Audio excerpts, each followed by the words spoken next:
Hi, everybody. So, I'm doing a chakra removal session that includes an energy upgrade and DNA activation because we're focusing on raising the vibration. And when we raise the vibration, which is enhancing the love, now naturally energy upgrades and DNA activations happen. So, chakra removal, just to say this at the get go, I can't pull out your third eyeball. But what I can do is enhance the heart portal and get these other chakras integrated into the love energy, okay? So instead of removing chakras, I'm allowing all the other chakras to relax and be in the harmony of love. And now we're having psychic senses that are in the heart portal, and we're speaking from the heart, okay? And we're allowing our emotions to be translated with love and heart energy, and our sexual bodies are going to be in our hearts now. And all of this is really a powerful experience. It's a very transforming experience, and it's an amazing gift to give yourself. So I'm doing this work for Vincent today, and I'm doing this all at a distance, and Vincent is open-minded to sharing this. Not all sessions are live, like I shared on YouTube. Some sessions are like a live Zoom meeting, or another session type is I just record it privately and send you a private link, and it's just between us. So this is sort of a gift to the collective consciousness today, so we can learn more about chakra removal, learn more about Vincent's soul, and just feel connected to each other. So just to give you a little background, Vincent is wanting to get connected with the spirit realm, learn more about psychic channeling, and remove any energy blocks or hurdles.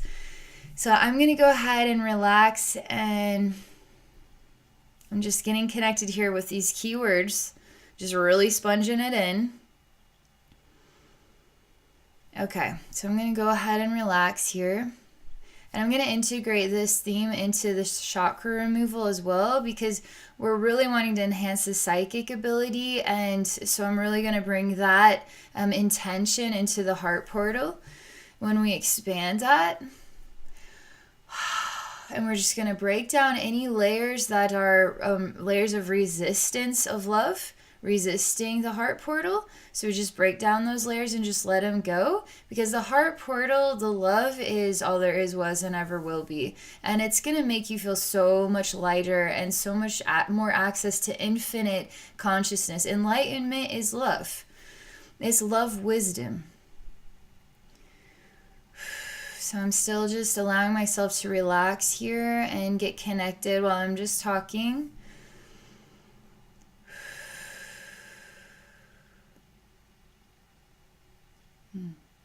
Wow, there's already right away a little bit of a looming darker energy that I'm experiencing.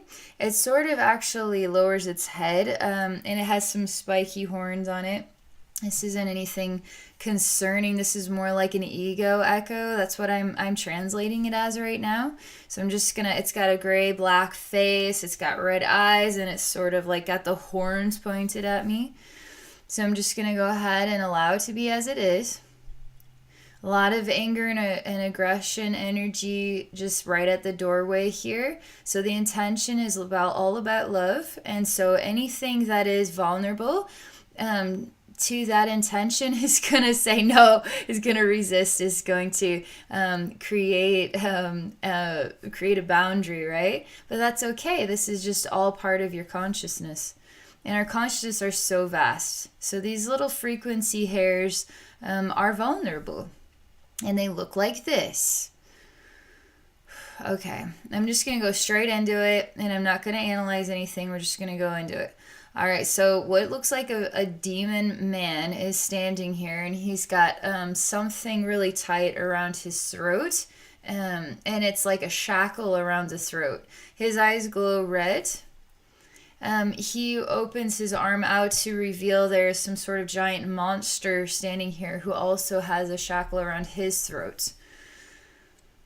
And this giant monster is more like a pet, if anything. It stands on its 2 feet and it has arms. It stands like a human, but it's almost behaving like it's standing on its hind legs.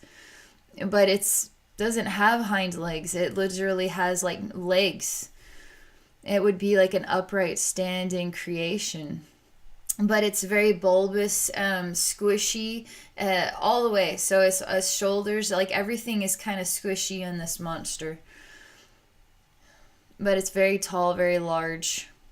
And it's kind of a toad-like face, but it's also kind of rounded and squishy in places. There is sadness that they emanate about wanting to feel. So part of what they're communicating it to me, it comes through like an echo of, of like the pilgrims, for instance. Like but persecution. So we get on a big boat and we go to the new land. So there's something of the freedom to be ourselves, the freedom for a new life, the freedom to have these new experiences, to be accepted or appreciated as we are. That the world could love us, this demon and his monster pet. That the world could love us as we are, as we look, as we emanate our appearance. Because the truth is, they look like this, but they aren't echoing. Like, obviously at the beginning there's a lot of resistance, but as we slow things down and get to know more about why this resistance is here, we're starting to get a grounded perspective. Okay, so the grounded perspective has a lot more meaning to it, so we don't need that angry or resisting echo, and things are slowing down and relaxing considerably. So they really just look kind of like monsters, but they aren't monsters on the inside. So they're trying to escape persecution to be able to live their life in freedom. That's kind of what they're emanating, is their story.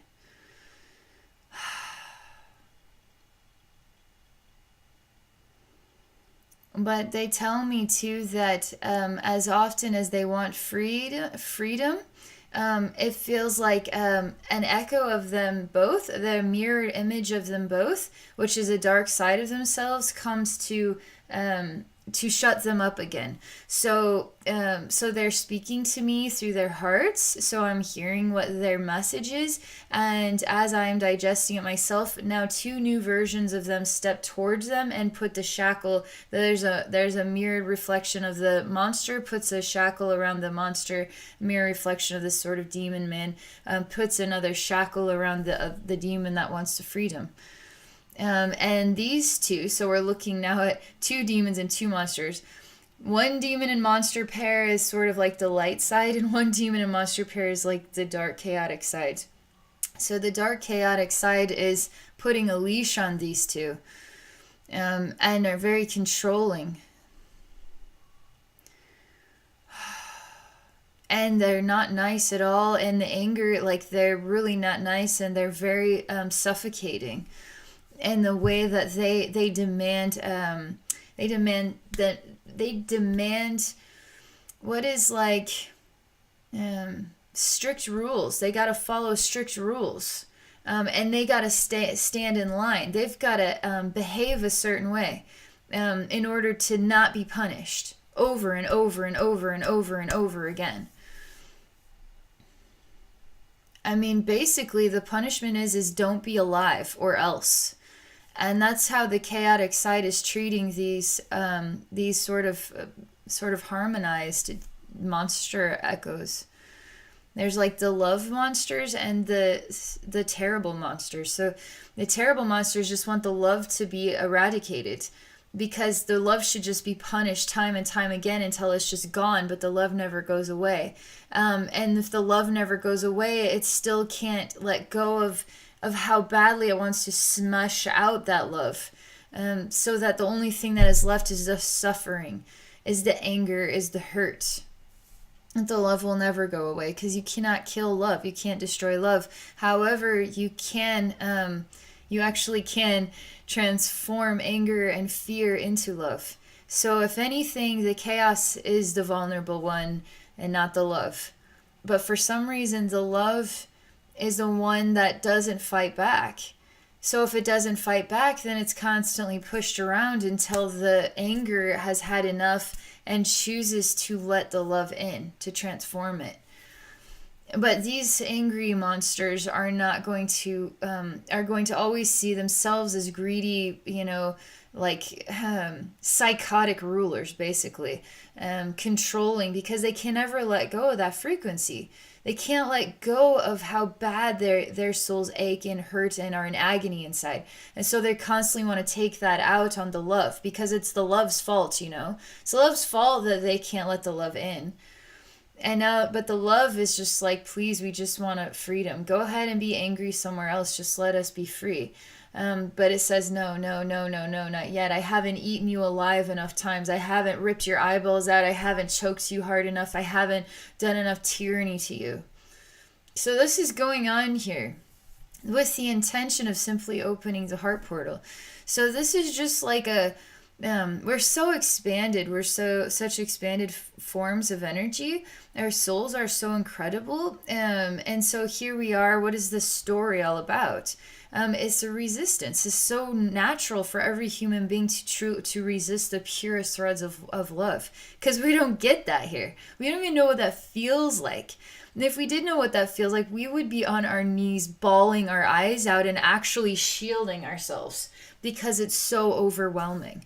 I have myself felt love of this kind, and it was so overwhelming. It was like all of the ugliness I feel that I don't even realize that I feel were just crawling out of me like disgusting maggots, and I felt so ashamed, so embarrassed, so terrified even. But I wasn't terrified. I was just overwhelmed by the love. The most purest love I have ever felt in my life, and it was just like I was cowering before it. That you'll never know what love feels like like that unless you start traversing the spirit realm, and then you get to know what real hurt and suffering and chaos feels like, and like what real pure love feels like, and you can't even believe it. You can't even believe how aligned with the chaos we are, and how not aligned with the love we are. Like, we're so far away from what true love is all about. We don't even know it. We don't even know anything about that. We can fantasize about it. We could daydream about it. But to actually experience it is like unbelievable. It's like not believable that it could be like that. So I'm just sharing this message here with your energy, with your energy field, and I'm allowing all of these buttons to just go pika pika pika pika pika pika pika pika, and just see what they think about it all. Because I'm talking to all your frequencies right now. And the frequencies related to this lifetime as Vincent, and all the lifetimes, like all your expanded consciousness, and we'll just see what threads come through, okay? So these threads are coming through as we are the value right now. We need your help. So they're showing me they need my help by enacting the storyline so we can learn about them.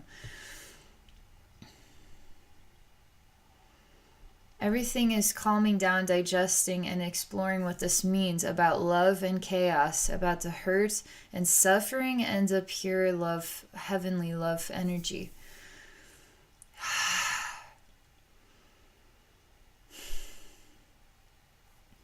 It's just an energy shift going on here, so we just allow it to continue to process through. It's trying to decide what it wants to let out. It feels like it's coming from deep down inside the gut, and it's coming upward. That it feels like it comes up the throat and out the mouth, not like into the heart, like through the heart portal. It feels like it goes all the way up and through the mouth. But there's a lot of anger calamity going on back here as this is starting to release something.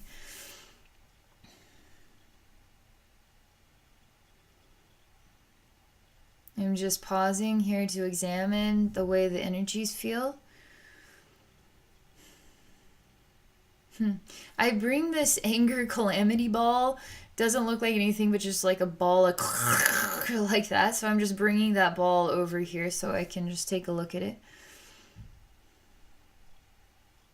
And whatever this upchuck, I'm just timing out the scene. So I'm just basically, I don't know, it's like a rubber ball or something. So I'm just taking it here. So we've got like a rubber ball that got swallowed or something.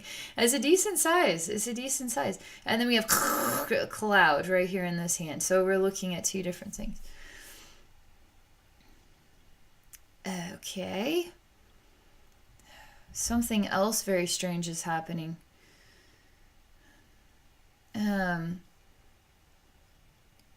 Okay. I don't know how to describe this exactly.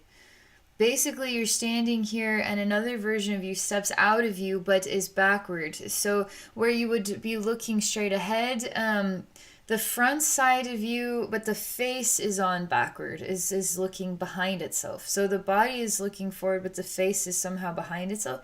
It feels backward, but yet the hands are still holding this rubber ball and this in front, but the face is looking behind.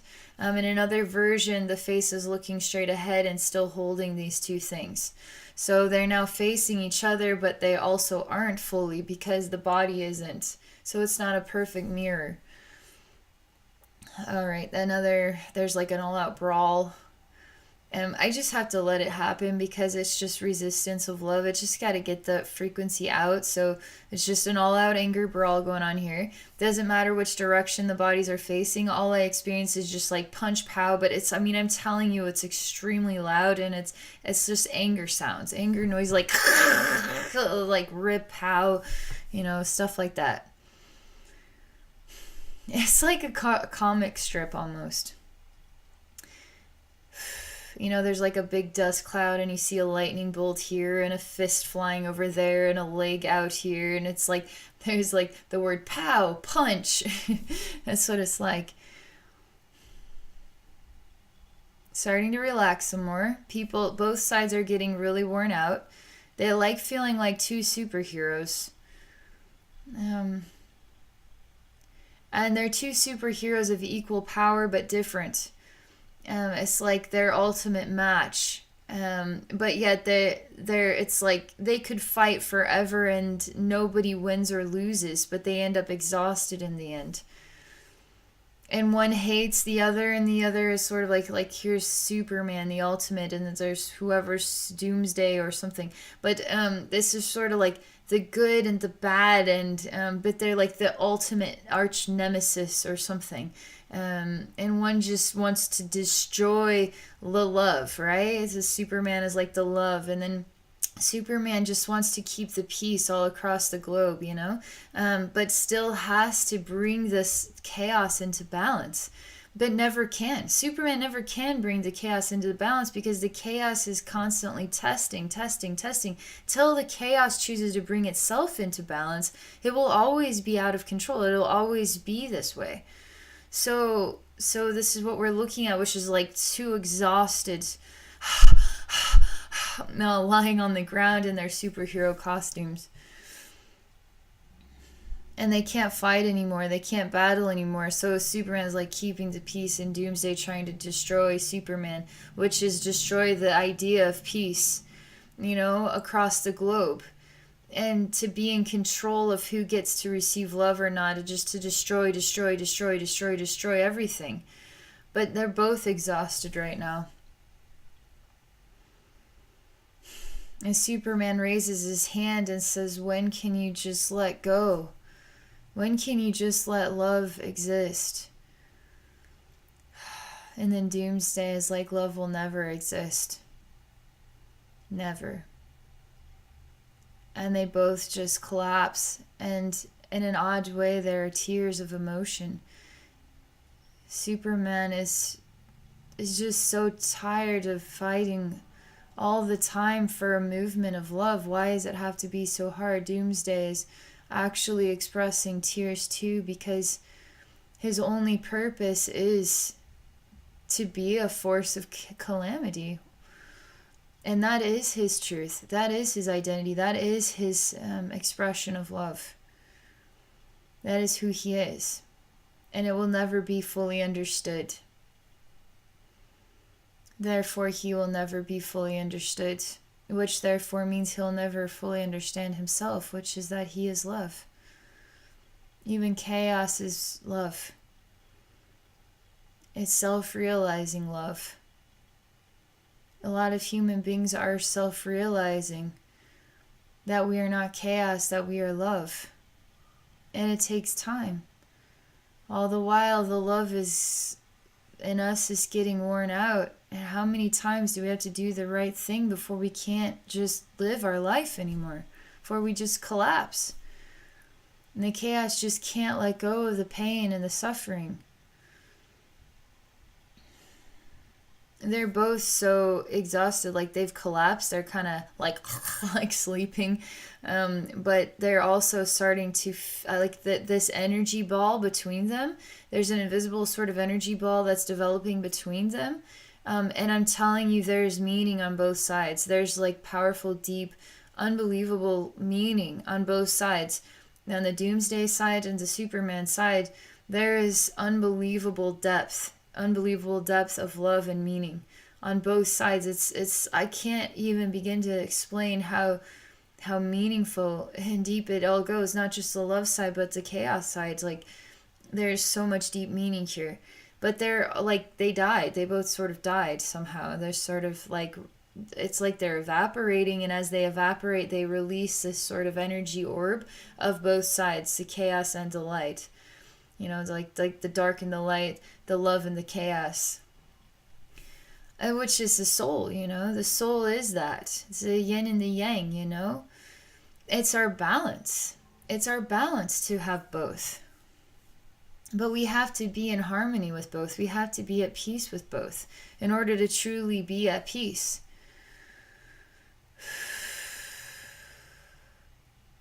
This is pretty powerful because I'm realizing that expanding your heart portal is also bringing balance to the chaos and the love sides of your equilibrium.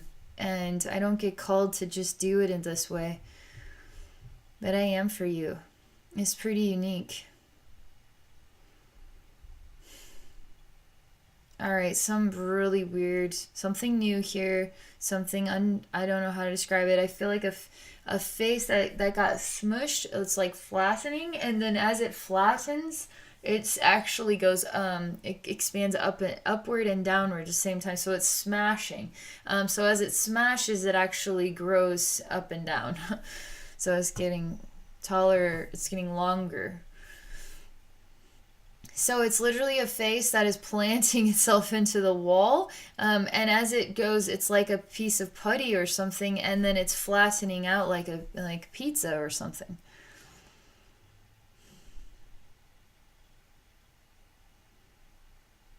Something's definitely not right, because as it flattens, it's gone as far as it can go, and then it hardens. And once the face comes back, it's flat and it looks like a pizza. More sort of oval than perfect circle or something. It's just more oval shaped.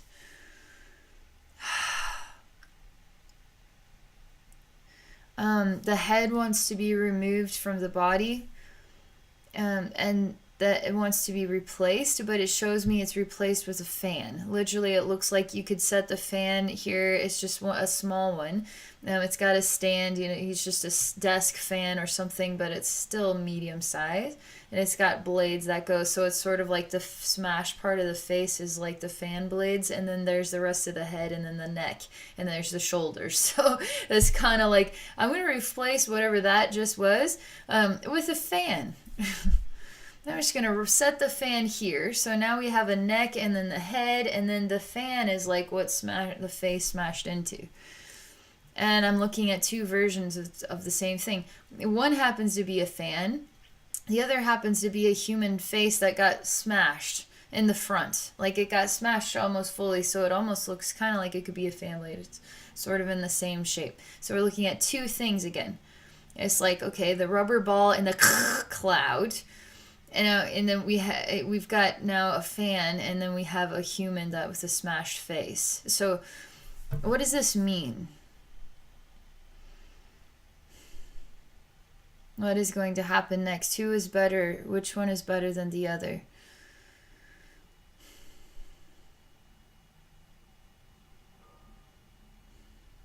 Neither speaks, because neither has a mouth in which to communicate. And neither has a brain in which to think. So which one is more valuable? And we push the button, then the fan turns on. And then we have no use for this. It's just sort of like a weird statue, so we might as well just throw it away. Maybe we could use the pieces for something. So this just weird smashed human face just gets tossed into the garbage, and it just turns into a bunch of clay pieces. And so we're just like put the fan in front of our face and then we just feel the fan. But something is very disappointing and not fulfilling, and we can't figure out where it is coming from. I experience this as what is the decider. I'm like some third party that is taking an observatory look at these two things and deciding which I would prefer. And when I throw this away as trash and just use the fan, there's just something very unsatisfying about this. It's a strange, the feeling. Nothing about this fan is fulfilling my life, even though it's providing a service, even though it's providing it's giving me this wind, it's cooling me down. But I don't understand the purpose of whatever that other thing was, so it's just clay pieces. It's trash. There's no meaning to it. And there is a question of which one has a heart. And the fan is just an object. But a human being whose face gets smashed is not a clay pot. It's still a human with a smashed face. But we never realized that it was a living thing versus a non-living thing. We were starting to feel like whatever this is, very weird looking. It has no eyes, mouth, or nose because it's all smashed in. Apparently it was a life force energy, and this is not a life force energy. And so now, what do? I say I'm so sick of both. So I take the fan and rip it out of the wall, this plug I apparently has a plug in, and then I throw it into what is a garbage dump. But I'm too ashamed or embarrassed to pick up the pieces of what I had broken, which was another human being. I didn't realize that it was. And I'm really embarrassed. I actually feel embarrassment and shame about the choice that I made. And it's hard to go back. I feel like I'm going back in order to fix something that I had done wrong, that I wasn't actually aware of it until now. And now that I'm aware of it, I'm too aware of it. And it's just, I don't know how to make that right. But I just take a deep breath and say, you know what? If it's going to bring peace to my heart and soul to go back and come to terms with this choice, then I must do that. Otherwise, I'm going to go year after year after year feeling this awkwardness, this discomfort. I'm just going to handle this right now so I don't have to live with that. And so I'm picking up pieces and I'm putting them into... It's like, it's literally in a giant landfill or something. And it's like I have a broom and a dustpan, but I don't have the actual broom. I just have a dustpan. So I'm putting the pieces into the dustpan, one piece at a time. This whole thing makes me feel terrible inside. Horrible. I even to hold the dustpan is like, it's just bothering me so much. It just, every time I look at these pieces that shattered, it just bothers me so much. I can't stand it. But if I look at the fan that I tossed away, it doesn't matter because it was a lifeless object. But the more I touch these pieces, I'm realizing that there was a misunderstanding, that there was life force energy here that I broke. And I tossed it away as though it didn't matter. That it matters more than anything we could imagine. It's so important. And so I'm picking up more pieces, and I'm telling you, it's very hard. It's very energetically, this story is very energetically hard right here. Every one of these pieces hurts my hand to touch it, hurts my hand to hold the dustpan with the pieces I'm picking up. I don't want to look at it or acknowledge it. It hurts me in my heart. I'm doing the right thing, I say. And when I do the right thing, then all this other stuff will heal. No matter whatever it is, I can live with dignity as something of this kind. And dignity is a powerful word, because dignity is, I made a mistake and I'm gonna make it right. No matter how bad it hurts inside, no matter how awful I feel, I'm gonna make it right. And in the process of making it right, I feel like I am breaking apart. I feel like I am the pieces. I am the pieces, but I'm not the pieces. I'm falling to pieces. but I'm doing the right thing, and once this right thing is done, I can live with dignity. It's a powerful, powerful thing. They show me this word has so much very difficult meaning to it. It's very emotional, because some people will die with dignity, you know.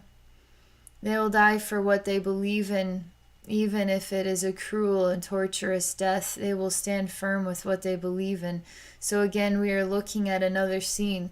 This one is where we're looking at like there's sort of like an evil government. Like, I think the medieval times would be a great representation of, like, there's sort of a wave of tyranny, and let's just kill as many heathens as we can and put their heads on a spike.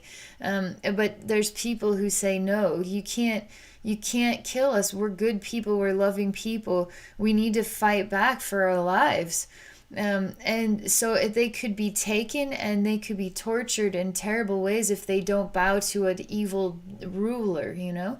But they say, no, I believe in love, I believe in myself, and I will not bow before you. And so now they have to die with dignity.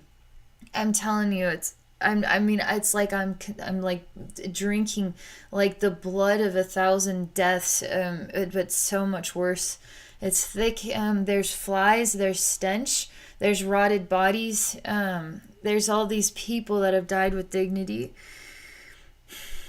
It's pretty hardcore. It's pretty intense here. These scenes are not just like a cartoon story. They're real. They're real energetic values within your spiritual atmosphere. And for this dignity, this message about dignity is a very powerful one in your spiritual atmosphere. And this is all part of the balance of what we are accomplishing with this intention here with the chakra removal. It's bringing forth the heart portal. This is enhancing psychic ability. This is all about love and bringing harmony. And it's really intense. This is really intense stuff. Let's see what happens next.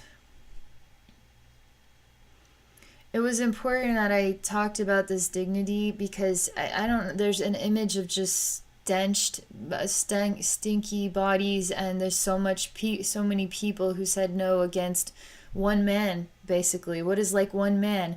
There's so many people said no against this one man, where so many people just were so afraid of this one man that they would do whatever they could to not end up like these people with dignity.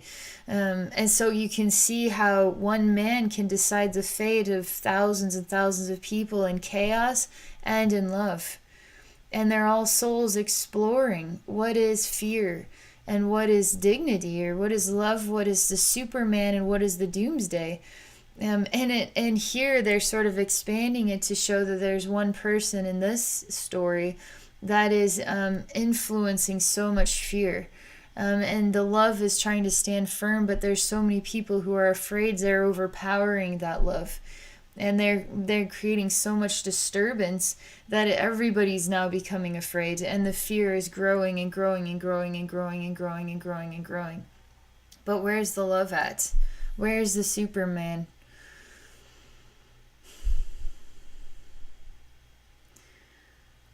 This is almost too much of a heavy burden. This face that is smashed, that and then broken. Because all the pieces are almost picked up and put into this dustpan, but it's so heavy, it's really hard to hold. And my hand feels so, like if my hand could speak, it would say, you know, I can't bear it. It's too much agony. There's too much pain associated with whatever this image is about. It hurts too bad. It's too wounded. It's too much. It's too much. And I can't bear to look at it. I can't bear to explore it. I can't bear, and then it just becomes heavier and heavier burden in your spiritual atmosphere. But we have to keep going, I say we have to keep picking up these pieces, because we are picking these pieces up in order to heal this and bring this back to life. So this is also Vincent's. This is also a part of who Vincent is. And Vincent matters, and we have to do this for Vincent.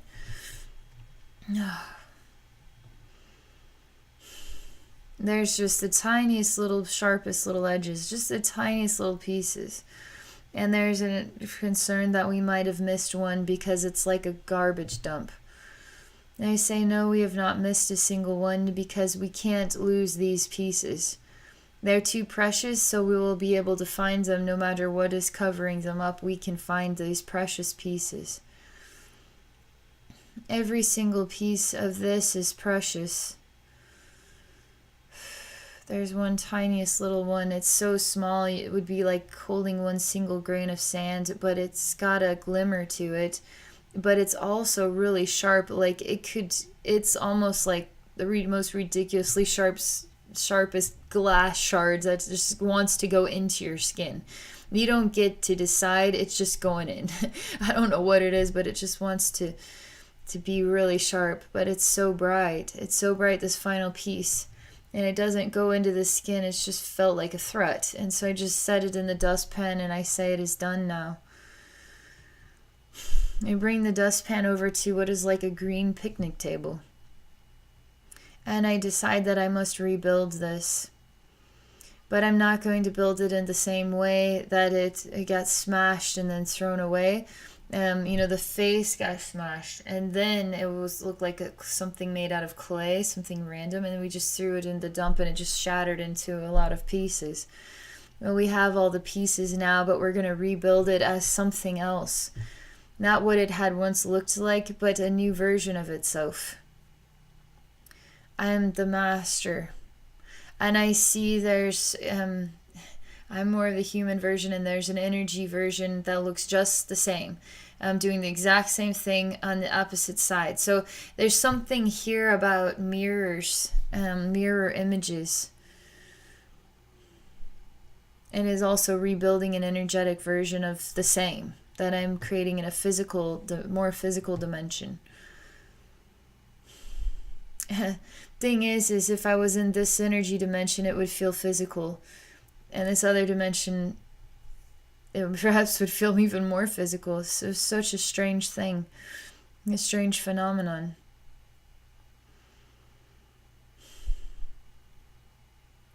The littlest pieces are the hardest ones to work with. And I feel like all the pieces are creating what looks like a statue, kind of looks like Buddha. Because there's a noticeable belly going on here, like a belly Buddha statue, and like the over exaggerated smile. But it doesn't quite look like Buddha because it's a statue of somebody who is standing with an over exaggerated belly. But I feel like it's the hardest part is to decide what the face will look like. So we just start creating a face. So we don't know where the eyes will go, or the nose, or the mouth, or if the mouth is smiling or frowning or straight mouth. Like we don't know, or if it'll just be lips. We haven't decided. And we'll just start with what we do know. And the more that we work this clay, it's not really clay pieces, but it's starting to become like wet clay. And the more that we add the pieces on, it becomes wet clay. So we're molding man. It's like we're molding mankind in a way. So we're molding this. It's a male gendered statue. So the more physical version, which is really you, Vincent, because I'm kind of you right now. So I'm just going to say it's you right now, Vincent, that is molding this statue, where there's an energy version of you that is molding a duplicated statue in another dimension, doing the exact same thing in another dimension.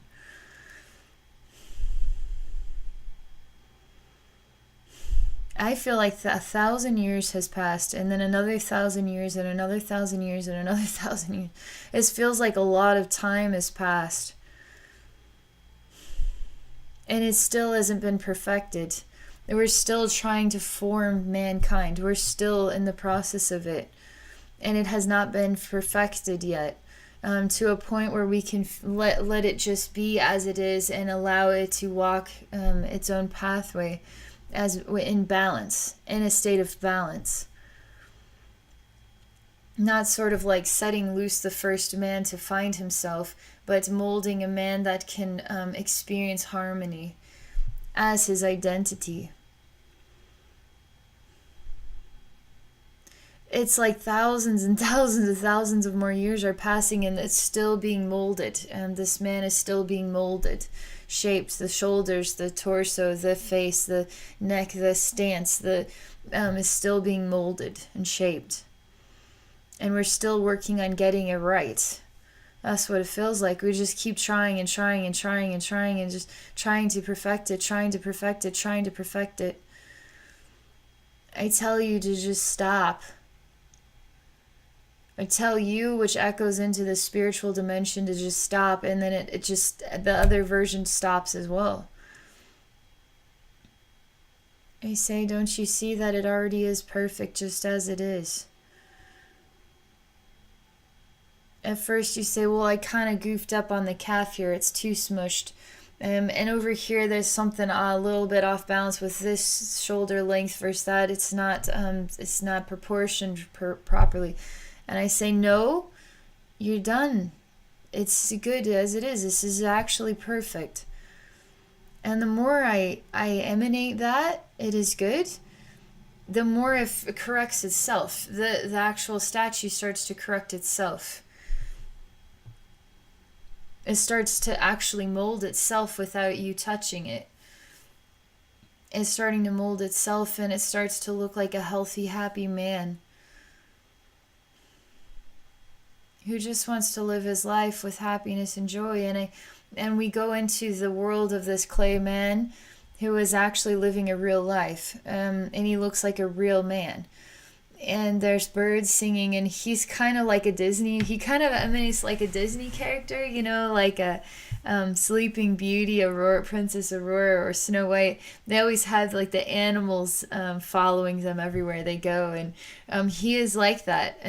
All the birds and the squirrels and the bunny rabbits are following him everywhere he goes, and it's beautiful sunny sunlight through the forest, and you know, he lives in the forest kind of thing. But there's sort of an open patch of grass, and it's a really bright green color, like almost neon green color, and little patches of flowers here and there. It's got it's realistic, but kind of cartoon looking.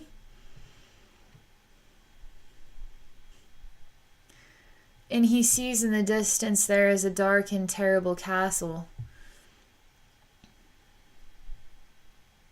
And the birds are speaking to him. The birds encourage him to stay where the light and the love is, but he says, I've been in the light and the love for so long. I don't know anything about what this castle means to me, and I won't know until I go there. And so now the animals have to decide if they will go with him or if they will stay. So now they also must choose to stay with what they've always ever known, which is safety and love and harmony and peacefulness, or if they will be brave and explore something new, which is threatening, which has a threatening feeling to it, and will require bravery.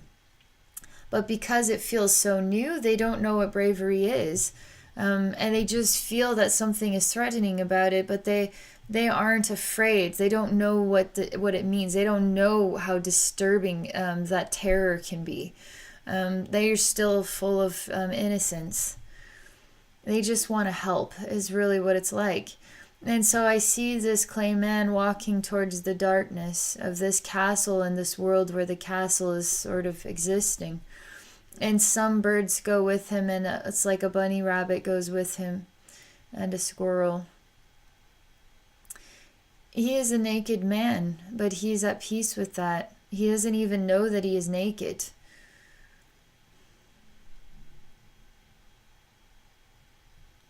When he steps foot on the other side where the darkness is, he notices pain for the first time.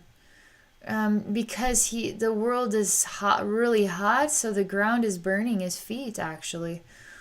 And the oddest thing is that this was so startling, he wants to jump back to the other place, but the other place disappears. And now his pathway is forward. He must continue to follow his heart, and his heart was to discover who he is through this darkness. And he'll never know who he is unless he continues to move forward. so he must. And they're talking to me about if he were to make a decision to discover who he is, and then to find out in the first step of discovering who he is through this kind of scarier thing, that, oh, wow, I didn't know that was going to happen. Okay, I'm going to turn around and go back. He'll never be at peace. He'll never be at peace now. Because now that he's taken the first step and discovers something that is uncomfortable, he can't ever go back to peacefulness. He'll never be able to get back to that version of peacefulness and happiness and harmony until he finishes his pathway. He finishes his journey through darkness. And only then will he be able to return to the light. And the spirit realm wants me to say that this clay man is also you. This version of you is brave. To have left what is so warm and so cozy, and to enter into what takes such bravery. Experiences that take such bravery. And you have to continue to process through them. The soul does. Which also includes the human. and then to get through that, and on the other side is the gateway. Where you can find your way back to the light again.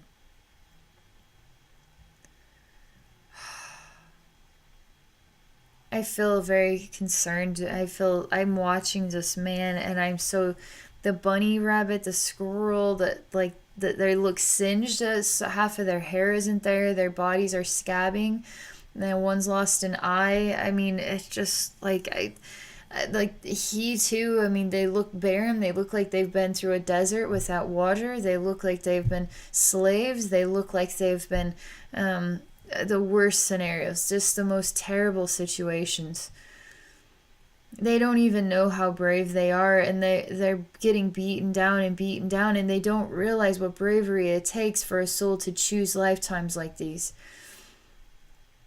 And you're the one choosing lifetimes like these, Vincent. Your soul is very brave.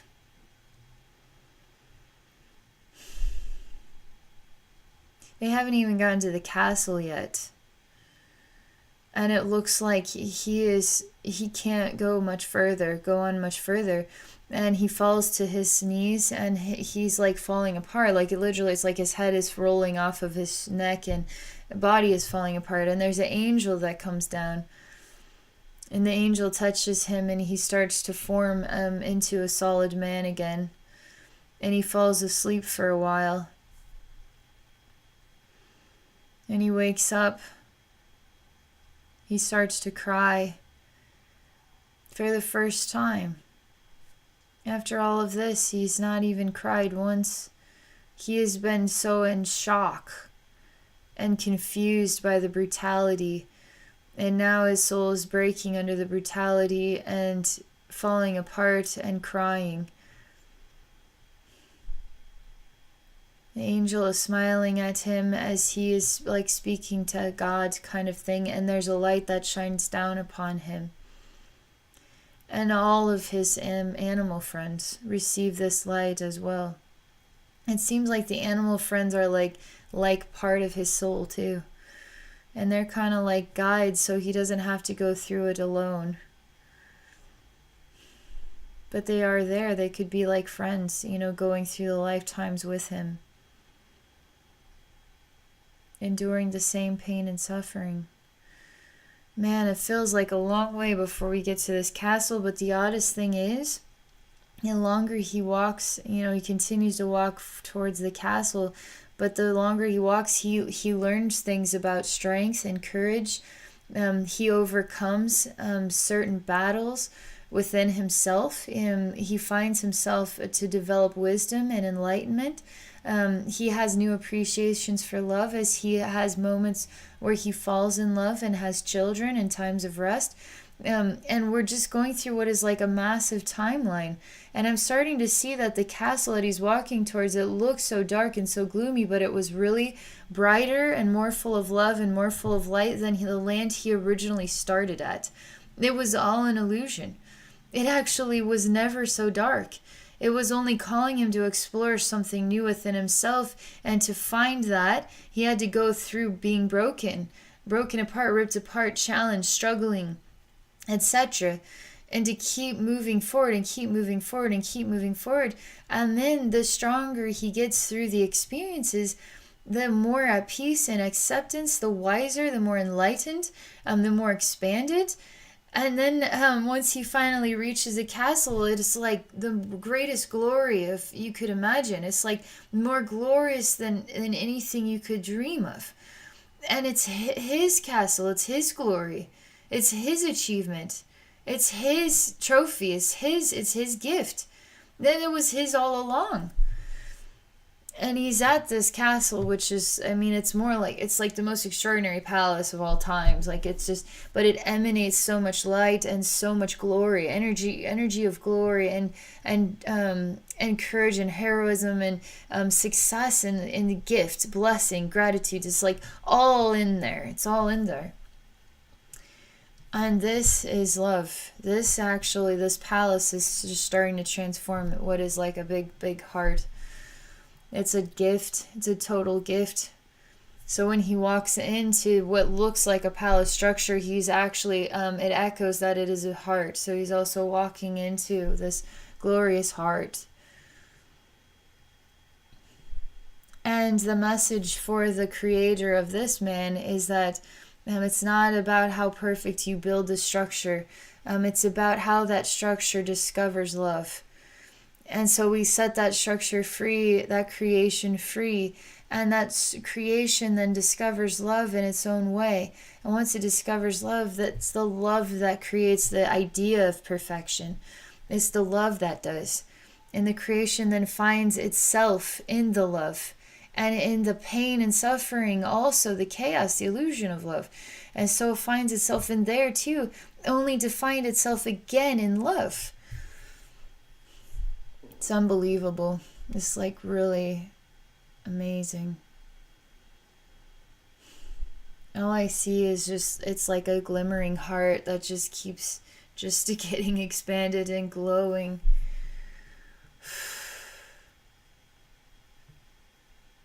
I'm just going to pause for a moment.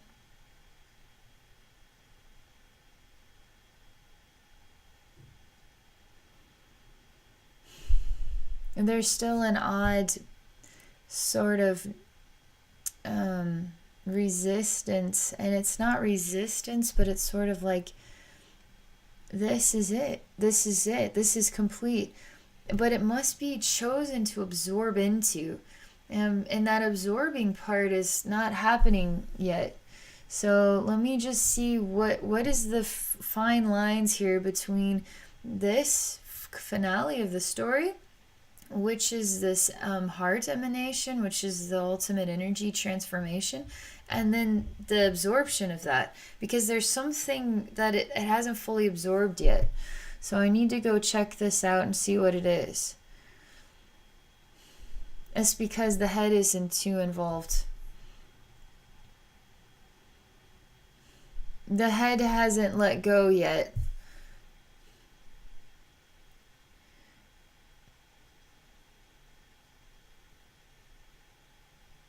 So I see everything is happening. I experience everything is happening, but the head is, because the head is still like sticking out, and it's just like, it's still wanting to be at the forefront. It's still wanting to be the face forward. So it's not wanting to just allow itself to relax and come to peace within itself. And so that we could blend with this heart expansion energy gift. There's something about this, so I gotta get this into balance here. Interestingly enough, I take the head, actually the neck and the face off, but there's no face on this. And it looks like a contraption. So it looks like an odd, like you could say it looks like a really thick pipe. And then I don't know how to describe the way that the face would be, but it's again what is like flat. And this is what is resisting allowing this heart, all this energy work to fully sponge in.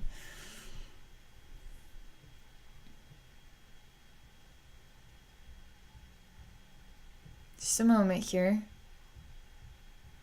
I'm just saying we don't need this. I'm just going to allow the head to be invisible and just to construct itself.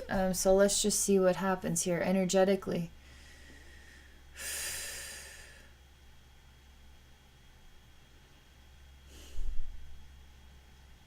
The head is coming out of hiding.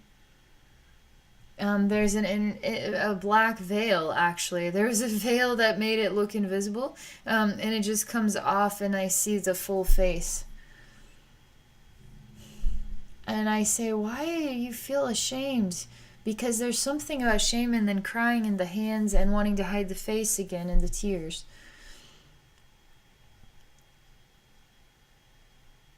You told me something about the loss of family. There was too great a loss, and it's really reminding me about dying with dignity, and there's just too great a loss.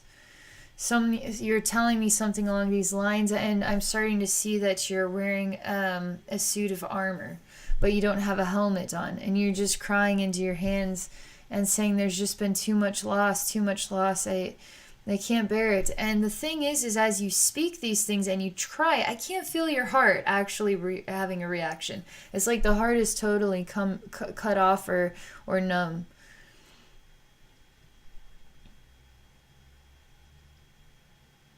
I'm just having this warrior stand up, and we're gonna go to the battlefield. But he shows me it's too much loss, and it's more than a battlefield, it's a village as well. It feels like it takes place in different parts of the planet, different times in history.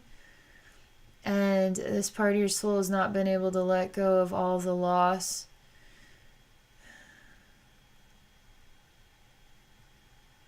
But you didn't die with dignity because you never died.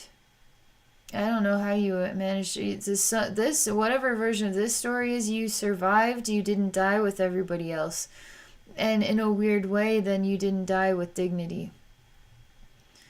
And I tell you that your purpose was not to die with everybody else. Your purpose was to survive. There's nothing not there about that. That's totally different. That's a different conversation. You're this part of you is insisting that if you didn't die with your people, you didn't die with dignity. And now that you're separated from your people and separated from the whole thing, did you run away from it? Did you manage to escape somehow? You were a survivor? And somehow that is looked at as a shameful thing, as a very embarrassing, bad choice. Gosh, this is hard. Because I can feel that. And it's odd because Vincent, in one of these versions of the war lifetime, where you didn't die with your people, so you didn't die with dignity, your soul remembers that you didn't die with dignity and then insists. This actually makes you quite courageous in other lifetimes, to make sure to avenge every one of those villagers, every one of your family members, and you had to avenge every single one. Over and over and over again, you had to avenge every single one by dying with dignity. But to stand up for the people, to stand up for what you believed in. So this actually, you surviving and not dying with dignity, left such a crazy, massive imprint on your soul to the next time you would die with dignity. But you would die with dignity, with courage, standing before the face of terror and saying no to it. I'm telling you what came from this lifetime of failure was so much inertia to not do that ever again, to never fail like that ever again, and to come back and time again to prove yourself by dying with dignity, to avenge every single one of these villagers, every single one. How many lifetimes was this? How many lifetimes? Wow. I'm starting to see the souls of all of these villagers coming to you.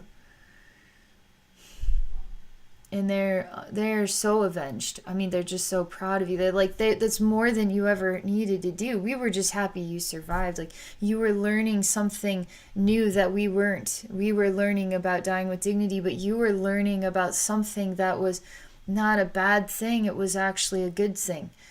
But because it felt so bad for you, it inspired an echo of karma. Basically, your soul chose to avenge every one of us, is what it's like.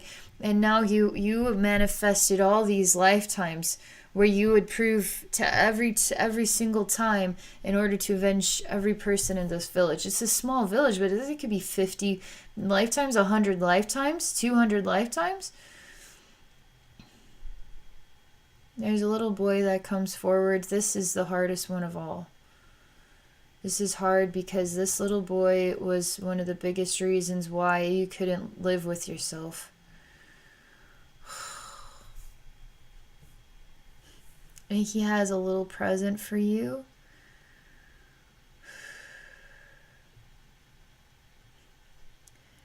It's very hard it's very disorienting on the mental body. And he's like, you could describe the relationship as like a father-son because it's so ridiculously heart to heart. It is so unbelievably heart to heart. And he gives you a present and tells you he loves you and gives you a really big hug. He says, please don't hurt anymore. Please don't die for me anymore. It's kind of what it's like.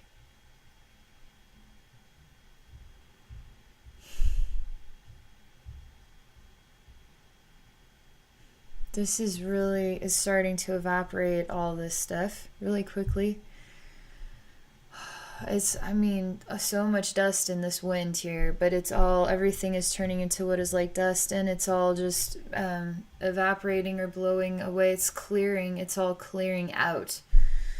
Very disorienting.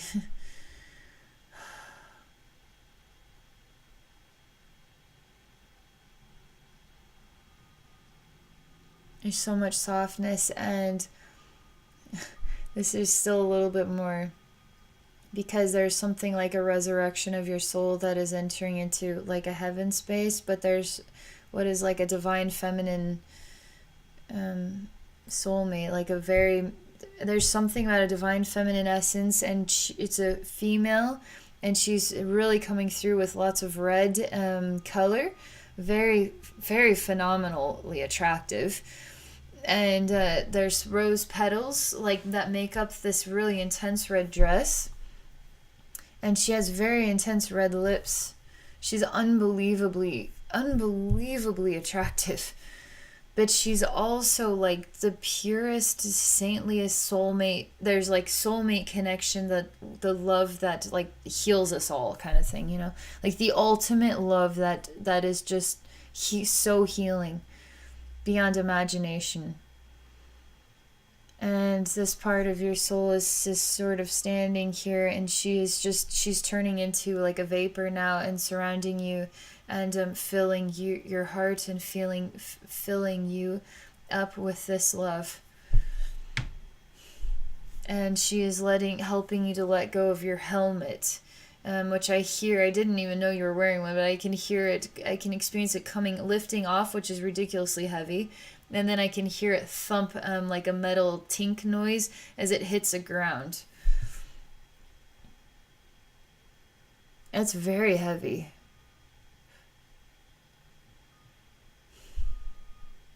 Is this you even? Is this like your divine feminine side? It's very awing. You're walking forward, and there appears to be a staircase, and you walk upward. You're letting go of everything that we've experienced thus far. And in this letting go, we see there's like ocean water filled with blood and bodies as well. And there's also what is wrecked ships in big boats, like big old ancient boats. There are people full of arrows too, and they're all different all different forms, all different nations, I guess you could say, different diverse humans, ethnicities. There's so many battles, so much blood. You're letting it all go. You're just letting it all go. It's starting to clear. I see you revitalizing in heaven and turning into just a white light. But I also feel your soul is, this part of your soul is going into a deep meditation and is in a rest state. Part of our souls, when I do really powerful, this was a pretty hardcore session. And so some part of you needs to meditate or go into a rest state. And so that's what's happening. So you might actually feel sleepier from me doing this work for a few days. That's because a part of yourself is resting, but that part will awaken and it's going to be full of new awareness, new experience of balance and harmony. That's it. That's everything. Whew. Pretty cool, Vincent. I'm just gonna take a moment here to disconnect from your spiritual atmosphere.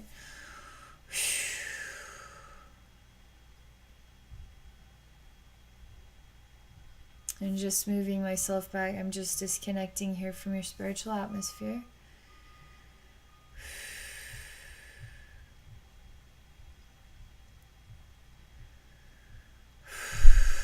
So I'm still disconnecting from your spiritual atmosphere here and coming back into my body more.